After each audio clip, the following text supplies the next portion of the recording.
A vast majority say they want to see the Epstein files. 77% of Americans want the Epstein files released, but 100% of our American president does not want them released.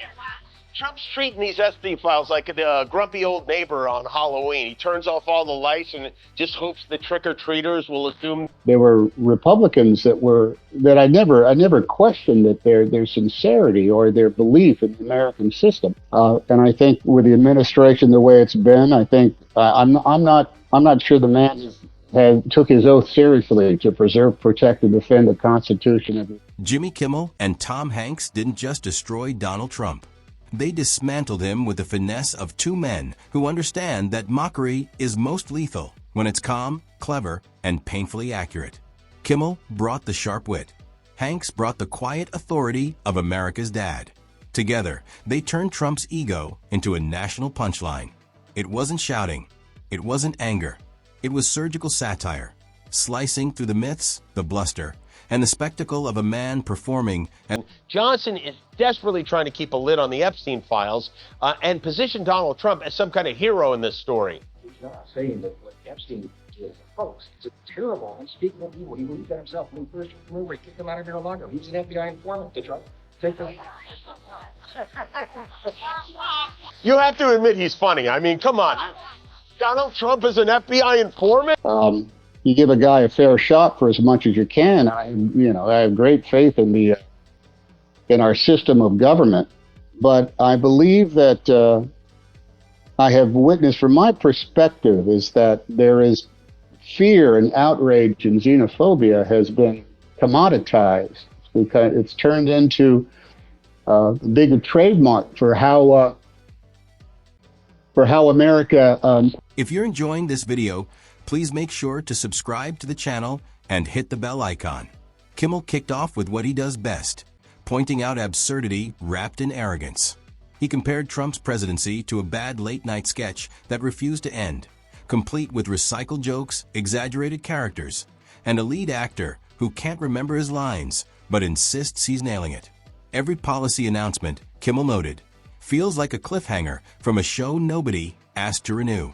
The country wakes up daily wondering whether they're watching governance or an unfiltered audition for. The notorious PIG is busy with all manner of distractions right now. He rallied the troops in Norfolk over the weekend at an event to commemorate the 250th anniversary of the Navy. He treated the crowd to his signature dance and to his still inexplicable theme song. Tom Hanks, ever the gentleman of Hollywood, joined the verbal demolition with his signature tone of disappointed amusement. He didn't rage.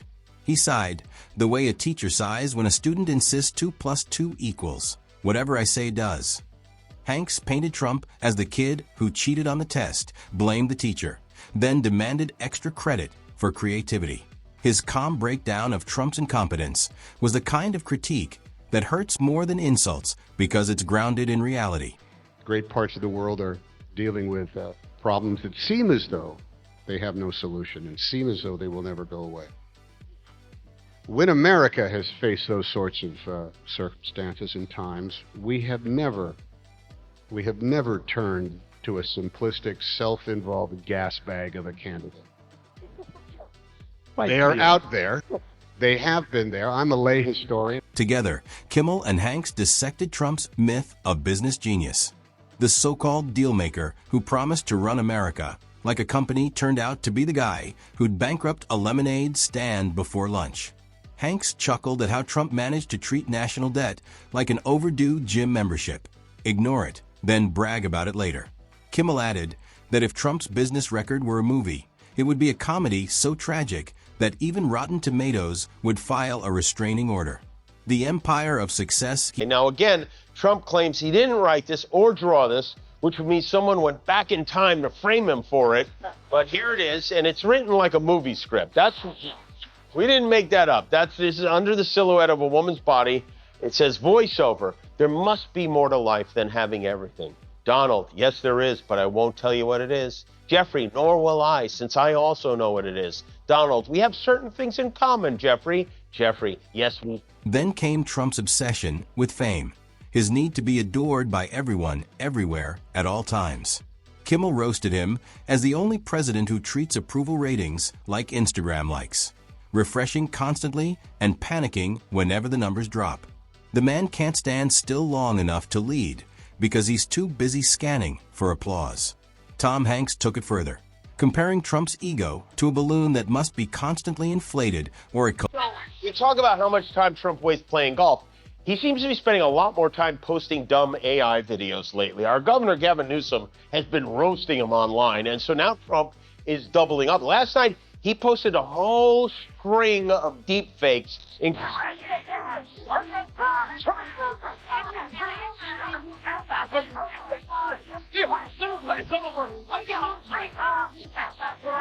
That's what he was meant to do, repost videos with his head pasted on a man whose thighs don't rub together. Their comedic synergy worked best when they tackled Trump's communication style, or lack thereof. Kimmel mocked the rambling, contradiction-filled monologues that sound like someone arguing with a GPS. Every speech promises clarity and ends in confusion. He joked that Trump's public addresses are like jazz, no structure, random notes, and a lot of people pretending to understand. Hanks joined in by observing that great leaders inspire confidence. Trump inspires Google searches. And I hope he doesn't see this. I hate to, I don't like to upset him, but I think he might be upset because the White House put out a statement this afternoon. This is a real statement. Over 77 million Americans showed up on Election Day to cast their ballots for President Donald J. Trump, who is delivering on his overwhelming mandate to put America first. Jimmy Kimmel prays every night to garner a fraction of that support to keep his show on air after ratings dropped 64% last week. Sad. I like sad with an exclamation point. It would make a nice T-shirt with Trump's face. When the topic turned to Trump's handling of the pandemic, their humor darkened into biting satire. Hanks, having survived COVID himself, pointed out the surreal absurdity of watching a president downplay a crisis while simultaneously claiming credit for managing it. He compared it to a firefighter setting a blaze, then showing up for applause once the neighbors put it out. Kimmel quipped that under Trump, science was optional and leadership was a spectator sport. It was the first administration where the virus seemed to have better PR than the president.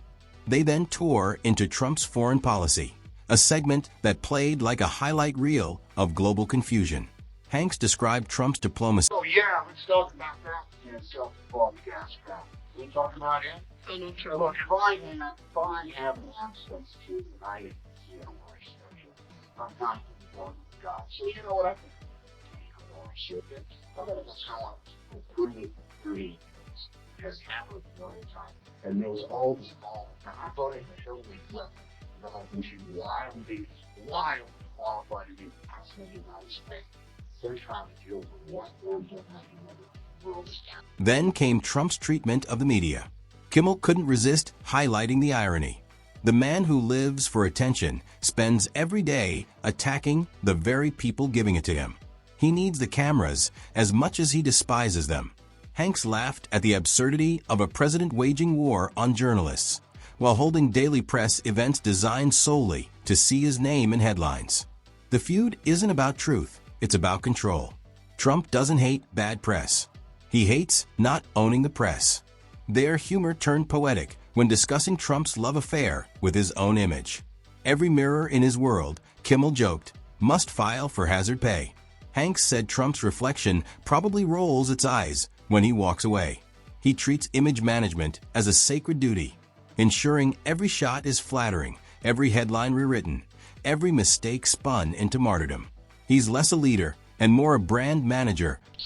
Today, Caitlin Collins from CNN asked Trump whether he plans to pardon Epstein's right-hand woman, Ghislaine Maxwell, and whereas he's usually, very quick to weigh in bigly on this type of thing, for this one, suddenly even-tempered and even deferential. The Supreme Court is back, and they rejected today the appeal by Ghislaine Maxwell to overturn her conviction. This is her only chance of getting out of prison for pardon review. Is that something you're open to? What are we talking about? Ghislaine Maxwell. I haven't heard the name in so long. I can say this. Take a look at it. I'll look at it. I'll I have a lot of people have asked me for pardons. I call him Puff Daddy. Then came the economy, Trump's prized talking point. Kimmel mocked his habit of taking credit for every upward tick while blaming everyone else for every downward slope. He treats the economy like a mood ring, changing interpretations to match his audience. Hanks pointed out that real prosperity requires stability, not showmanship. Under Trump, the market looked less like a reflection of policy and more like a roller coaster powered by tweets. The only consistent growth, they joked, was in the production of excuses. Their roast deepened when discussing Trump's foreign allies, the kind of friendships that make diplomats sweat. But Trump still confuses fear for admiration. Before I share this, I'd like to remind you, this is a post from the President of the United States. He wrote, as previously mentioned, we are giving serious thought to taking away Rosie's citizenship. She is not a great American and is, in my opinion, incapable of being so. Here's the thing, whenever he's spitting out, he goes back to Rosie. That's his safe space. He's calling her fat is what makes him comfortable. Meanwhile, she's about half. Kimmel pointed out that under Trump, honesty is a liability and loyalty is currency. Hanks said the administration runs like a stage play where the understudies are fired for reading the real script. Truth doesn't thrive in an environment that rewards flattery over facts. The irony, Kimmel noted, is that Trump's biggest enemy has always been reality. It simply refuses to obey. Their final stretch of destruction centered on Trump's self-portrait as the ultimate outsider, the man who fought the system. Kimmel laughed at the absurdity of a billionaire who inherited privilege pretending to be the victim of power. Hanks said it's like watching a mansion claim to be oppressed by the bank it owns. Trump's rebellion isn't against corruption, it's against a